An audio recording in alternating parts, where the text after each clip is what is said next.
जय हिंद बच्चों, स्वागत है अपने इस YouTube चैनल में। बच्चों, आज की इस वीडियो में हम कक्षा 12 के विद्यार्थियों के लिए नागरिक शास्त्र के मोस्ट इंपॉर्टेंट क्वेश्चन लेकर आए हैं, जो 2024 बोर्ड परीक्षा में बहुत इंपॉर्टेंट रहेगा। यानी जो है आज 23 फरवरी को जो है जरूर पूछा जाएगा। तो चलिए हम देखते हैं बच्चों। यह NCERT रहेगा और यूपी बोर्ड और सभी बोर्ड के लिए रहेगा जहाँ NCERT चलती है। तो चलिए देखते हैं मोस्ट इंपॉर्टेंट क्वेश्चन। पहला क्वेश्चन है, आसियान का उद्देश्य क्या था। देखो, दो क्वेश्चन लाए हैं दोस्तों, आज जरूर पूछा जाएगा। आसियान का उद्देश्य क्या था। तो आसियान बच्चों एक क्षेत्रीय सहयोग संगठन है। देखो, जो क्षेत्रीय सहयोग संगठन होते हैं उसमें कम देश होते हैं और जो अंतर्राष्ट्रीय संगठन होते हैं उसमें ज़्यादा देश होते हैं। तो आसियान का बच्चों मुख्य उद्देश्य दक्षिण पूर्व एशियाई देशों के बीच में अर्थव्यवस्था, सुरक्षा, राजनीति, सांस्कृतिक और आपसी क्षेत्रीय सहयोग को मजबूत करना है। यूरोपीय संघ के 2 देशों के नाम बताइए जो संयुक्त राष्ट्र संघ की सुरक्षा परिषद के अस्थायी सदस्य हैं। यूरोपीय संघ के 2 देशों के नाम बताइए जो संयुक्त राष्ट्र सुरक्षा परिषद के अस्थायी सदस्य हैं। तो ब्रिटेन और फ्रांस सुरक्षा परिषद के अस्थायी सदस्य हैं, लेकिन ब्रिटेन ने 31 जनवरी 2020 को यूरोपीय यूनियन की सदस्यता छोड़ दी। यूरो में यूरो मुद्रा का प्रचलन कब हुआ। तो यूरो में यूरो मुद्रा का प्रचलन 2002 में जो है हुआ। ये अतर्गोत्तरीय प्रश्न है बच्चों। देखो, ये भी मोस्ट इंपॉर्टेंट क्वेश्चन है, लगातार कई वर्षों में पूछा जा रहा है। आसियान और दक्षिण यानी सार्क का पूरा नाम बताइए।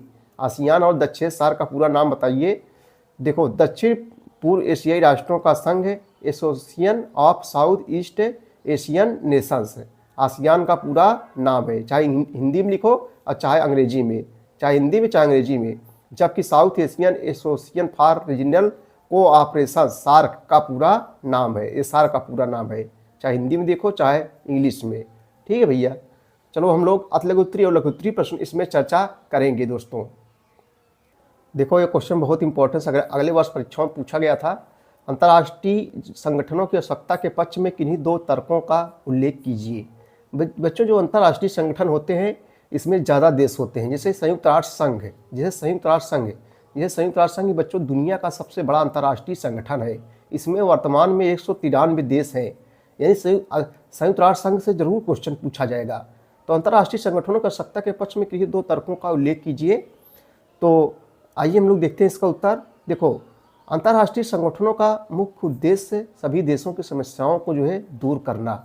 कह रहा है कि 2 तर्क तो 2 तर्क निम्नलिखित है। नंबर 1 हो गया, अंतर्राष्ट्रीय संगठनों का मुख्य उद्देश्य है बच्चों सभी देशों की समस्याओं को दूर करना।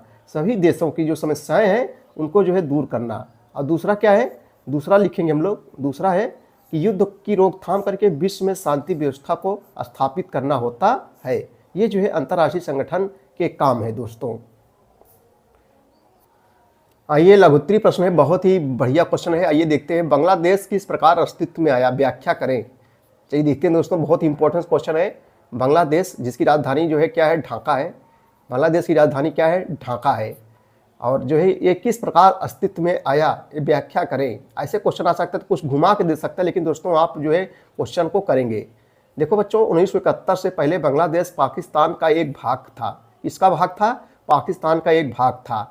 और 1971 में पाकिस्तानी शासकों के तानाशाही रवैयों के विरुद्ध बांग्लादेशियों ने आंदोलन किया, जिसे पाकिस्तान सरकार ने दबाने का जो है भरपूर प्रयास किया। परंतु भारत ने पाकिस्तान को युद्ध में हराकर बांग्लादेश राज्य की जो है स्थापना में महत्वपूर्ण भूमिका निभाई। ठीक बच्चों, बांग्लादेश राज्य की स्थापना में महत्वपूर्ण भूमिका निभाई। देखो बच्चों, ये क्वेश्चन बहुत इंपॉर्टेंट है। हमने बताया कि इससे संबंधित क्वेश्चन जरूर पूछे जाएंगे। 1 नंबरी, 2 नंबरी में या दीर्घ उत्तरीय में जरूर पूछे जाएंगे। संयुक्त राष्ट्र संघ के किन्हीं 2 उद्देश्य को लिखिए। संयुक्त राष्ट्र संघ, हमने बताया बच्चों, ये दुनिया का सबसे बड़ा अंतर्राष्ट्रीय संगठन है। इसकी स्थापना जो है 24 अक्टूबर 1945 ईस्वी को जो है हुई थी। इसका मुख्यालय कहाँ है, अमेरिका के शहर न्यूयॉर्क में स्थित है इसका हेडक्वार्टर यानी मुख्यालय, संयुक्त राष्ट्र संघ। इसका बच्चों काम क्या है, विश्व में शांति व्यवस्था बनाए रखना। यदि संयुक्त राष्ट्र संघ से क्वेश्चन आएगा तो आप छोड़ना नहीं, पूरा जो है लिख देना, चाहे दीर्घ उत्तरीय प्रश्न आए, चाहे लघु उत्तरीय प्रश्न आए, चाहे लघु उत्तरीय प्रश्न आए। देखो, कह रहा है कि संयुक्त राष्ट्र संघ के किन्हीं 2 उद्देश्यों के लिखिए। तो संयुक्त राष्ट्र संघ के किन्हीं 2 उद्देश्य निम्नलिखित हैं। नंबर 1, अभी हमने जो बताया, संयुक्त राष्ट्र संघ का प्रथम उद्देश्य है अंतर्राष्ट्रीय शांति एवं सुरक्षा कायम रखना तथा आक्रामक कार्रवाइयों को रोककर शांति और अंतर्राष्ट्रीय सुरक्षा के खतरों को रोकने के लिए सामूहिक प्रयास करना है। नंबर 2, संयुक्त राष्ट्र संघ का दूसरा उद्देश्य है बच्चों विविध राष्ट्रों के बीच समान अधिकार, स्वाभिमान तथा जनता के आत्मनिर्णय स्वयं का निर्णय के आधार पर मित्रतापूर्ण संबंधों की स्थापना करना। मैत्रीपूर्ण में होता है मित्रतापूर्ण, इसको मित्रता भी कहते हैं। मित्रतापूर्ण संबंधों को स्थापित करना, ये जो है संयुक्त राष्ट्र संघ के बच्चों क्या है, उद्देश्य है। ठीक है भैया, आइए 2 क्वेश्चनों को देख लेते हैं। मानव सुरक्षा का क्या अर्थ है? मानव सुरक्षा का क्या अर्थ है? देखो नाम से लग रहा है, बच्चे पहले क्वेश्चन को रटना अगर पहले समझा करें दिमाग से। आप दिमाग से लिखेंगे सारे क्वेश्चनों को हल कर लेंगे।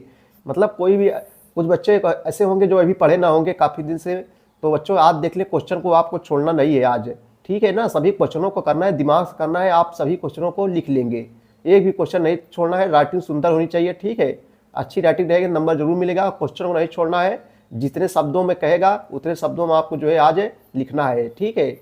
छोड़ेंगे तो आपको नंबर नहीं मिलेगा, कुछ लिखेंगे कुछ न कुछ एग्जामिनर आपको जरूर नंबर देगा। मानव सुरक्षा क्या अर्थ है? देखो मानव सुरक्षा यानी आदमी की सुरक्षा। मानव सुरक्षा करते बच्चों कि एक व्यक्ति की हर प्रकार से रक्षा की जाए, अर्थात व्यक्ति की गरीबी हो या भूख बेरोजगारी तथा आतंक से रक्षा की जाए, इसी को कहते हैं सुरक्षा। इन सब से जो है रक्षा करना ही मानव सुरक्षा कहलाता है। अगला क्वेश्चन है युद्ध से आप क्या अर्थ लेते हैं? इसके क्या परिणाम लेते होते हैं? युद्ध से आप क्या अर्थ लेते हैं, इसके जो है क्या परिणाम होते हैं? युद्ध, अच्छा बताओ युद्ध से क्या होते हैं? आप समझ गए युद्ध से क्या होगा बच्चों? विनाश होगा। देखो 2 या 2 से अधिक देशों के बीच विनाशकारी अस्त्रों से होने वाले झगड़े को युद्ध की संज्ञा दी जाती है। युद्ध के परिणाम स्वरूप अत्यधिक विनाश एवं जान माल की जो है क्षति होती है, हानि होती है। युद्ध के कारण कई लोग विकलांगता के शिकार हो जाते हैं तथा महिलाएं विधवा हो जाती हैं। अधिकांश लोगों को कई प्रकार की जो है बीमारियां जकड़ लेती हैं। युद्ध के परिणाम स्वरूप शहर के शहर तथा गांव के गांव जो है नष्ट हो जाते हैं, जैसे द्वितीय विश्व युद्ध हुआ था, ठीक है। अगला क्वेश्चन बच्चों हम लोग देखेंगे।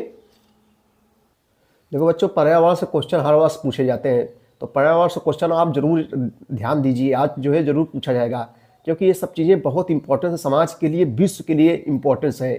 तो पर्यावरण और पृथ्वी सम्मेलन इन सबसे क्वेश्चन जरूर परीक्षा में पूछे जाते हैं जो समाज से संबंधित होते हैं। तो वैश्विक माने विश्व स्तर, वैश्विक माने होता है विश्व स्तर। वैश्विक राजनीति में पर्यावरण चिंता क्यों आवश्यक है? देखो लगातार अगले वर्ष हर वर्ष परीक्षा में पूछे जाते हैं क्वेश्चन। वैश्विक राजनीति में पर्यावरण चिंता क्यों आवश्यक है, चिंता क्यों आवश्यक है? तो वैश्विक माने होता है विश्व स्तर। विश्व स्तर वैश्विक राजनीति में पर्यावरण के बारे में बढ़ती चिंता के कारण बच्चों जो है निम्नलिखित है। नंबर एक लिखेंगे वनों की अंधाधुंध कटाई। देखो वनों की अंधाधुंध कटाई बच्चों इस समय हो रही है। जनसंख्या बढ़ती है तो जो है पेड़ पौधों की कटाई जरूर होती है। लोग खेत बनाने के लिए पेड़ पौधों की कटाई करते हैं। देखो बच्चों ये सब क्वेश्चन पढ़ लेंगे, आप लोग निबंध में लिख सकते हैं। तो दक्षिणी गोलार्ध के देशों में वनों की अंधाधुंध कटाई से जलवायु जल चक्र असंतुलित हो रहा है, यानी असंतुलित हो रहा है तथा जैव विविधता समाप्त हो रही है। नंबर 2 ग्रीन हाउस गैसों का उत्सर्जन।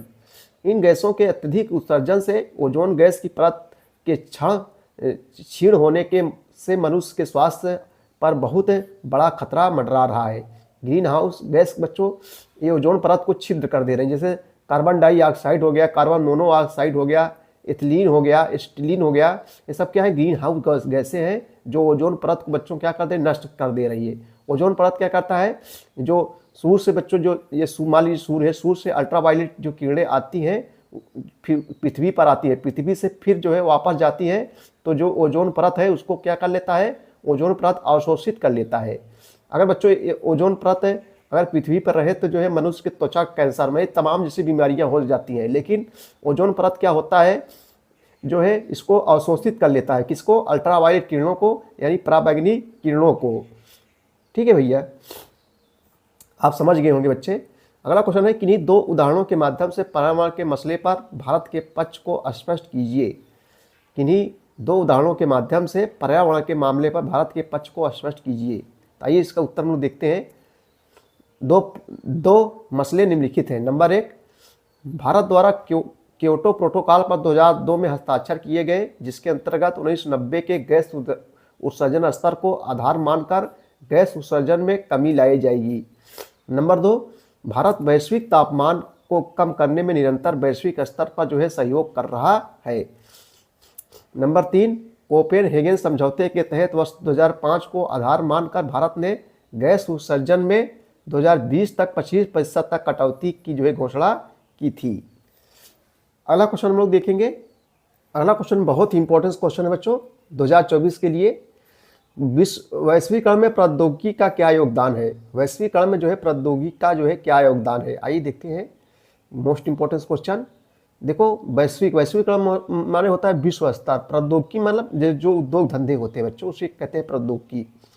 तो वैश्वीकरण में प्रौद्योगिकी का क्या योगदान है? देखो, वैश्वीकरण में प्रौद्योगिकी का बहुत बड़ा योगदान है।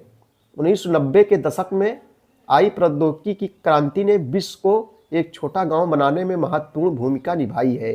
जैसे टेलीफोन, टेलीग्राम तथा इंटरनेट जैसे संचार के साधनों ने विश्व को जोड़ने में मुख्य योगदान दिया है। प्रौद्योगिकी के कारण ही जो है विश्व के अनेक भागों में विचार, पूंजी एवं वस्तुओं की आवाजाही आसान हुई है। अतः बच्चों कहा जा सकता है कि वैश्वीकरण में प्रौद्योगिकी का बहुत अधिक योगदान है। प्रौद्योगिकी का प्रभाव हमारे सोचने के तरीके पर भी पड़ता है। हम अपने बारे में जिस ढंग से सोचते हैं और हम सामूहिक जीवन के बारे में जिस प्रकार सोचते हैं, प्रौद्योगिकी का उस पर जो है असर पड़ता है। ठीक है, चार को देखो, ये सब क्वेश्चन वेरी इंपॉर्टेंट क्वेश्चन है दोस्तों। विश्व के किन्हीं 4 देशों के नाम लिखिए जो अपनी लोकतांत्रिक व्यवस्था के लिए जो है प्रसिद्ध है। विश्व के किन्हीं 4 देशों के नाम लिखिए जो अपनी लोकतांत्रिक व्यवस्था के लिए जो है दोस्तों प्रसिद्ध है। भारत, अमेरिका, इंग्लैंड और फ्रांस। भारत, अमेरिका, इंग्लैंड और फ्रांस, ये जो है 4 देश अपनी लोकतांत्रिक व्यवस्था के लिए प्रसिद्ध है। इसमें बच्चों भारत ये दुनिया का सबसे बड़ा लोकतांत्रिक देश है बच्चों। भारत जो है विश्व का सबसे बड़ा लोकतांत्रिक देश है। ठीक है, अगला क्वेश्चन है, चुनाव में ईवीएम का इस्तेमाल इलेक्ट्रॉनिक वोटिंग मशीन, ईवीएम का फुल फॉर्म होता है ईवीएम।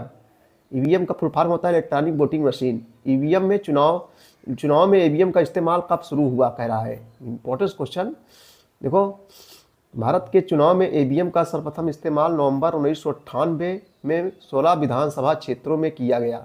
16 विधानसभा क्षेत्रों में किया गया और वर्ष 2004 में लोकसभा चुनाव में इलेक्ट्रॉनिक वोटिंग मशीन का प्रयोग पूरे देश में जो है दोस्तों किया गया। ठीक है भैया। भारतीय जनसंघ के संस्थापक अध्यक्ष कौन थे? भारतीय जनसंघ के संस्थापक अध्यक्ष कौन थे? तो डॉक्टर श्यामा प्रसाद मुखर्जी जनसंघ के संस्थापक अध्यक्ष थे और जनसंघ की स्थापना जो है अक्टूबर 1951 ईस्वी में हुई थी। यदि पूछे कि भारतीय जनसंघ की स्थापना कब हुई थी तो आप क्या लिखेंगे बच्चों? अक्टूबर 1951 ईस्वी में। इस पूछेगा इसके अध्यक्ष कौन थे, तो श्यामा प्रसाद मुखर्जी इसके जो है अध्यक्ष थे। देखो बच्चों, हरित क्रांति से भी क्वेश्चन हर वर्ष परीक्षाओं पूछे जाते हैं। हरित क्रांति के 2 लाभों को उल्लेख कीजिए अथवा हरित क्रांति के परिणामों का संक्षेप में उल्लेख कीजिए। तो बच्चों आप हरित क्रांति समझ जाइए पहले क्या है, तो आप लिख लेंगे चाहे जिससे मॉडल पूछा जाएगा। देखो, क्रांति में होता है एकाएक परिवर्तन, एकाएक बदलाव। जो हर क्रांति हुई थी ये फसलों पर हुई थी, यानी फसलों पर ज़्यादा वृद्धि हुई, जैसे गेहूँ हो गया, चावल हो गया, जौ हो गया, अनाज हो गया, इन सब में ज़्यादा से ज़्यादा वृद्धि करने के लिए हरित क्रांति जो है लाई गई थी। और हरित क्रांति के लाभ 2 पंजाब, हरियाणा, ये सब जो है राज्य ज़्यादा लाभान्वित हुए थे। यानी ज़्यादा लाभ कौन पाए थे? पंजाब, हरियाणा, ये सब राज्य हरित क्रांति ज़्यादा जो है लाभ पाए थे। तो आइए हम लोग देखते हैं हरित क्रांति के परिणाम को संक्षेप उल्लेख कीजिए। तो हेडलाइन नंबर 1, उत्पादन में रिकॉर्ड वृद्धि। हरित क्रांति की सबसे बड़ी सफलता यह थी कि इससे भारत में रिकॉर्ड पैदावार हुई। 1978-1979 में भारत में लगभग 131 मिलियन टन गेहूं का जो है उत्पादन हुआ। नंबर 2 बच्चों, फसल क्षेत्रों में वृद्धि। हरित क्रांति के परिणाम स्वरूप भारत में फसल क्षेत्र में व्यापक जो है वृद्धि हुई। फसल क्षेत्र में जो है क्या होगी बच्चों? व्यापक वृद्धि हुई। क्रांति में होता है एकाएक परिवर्तन, एकाएक बदलाव लाना।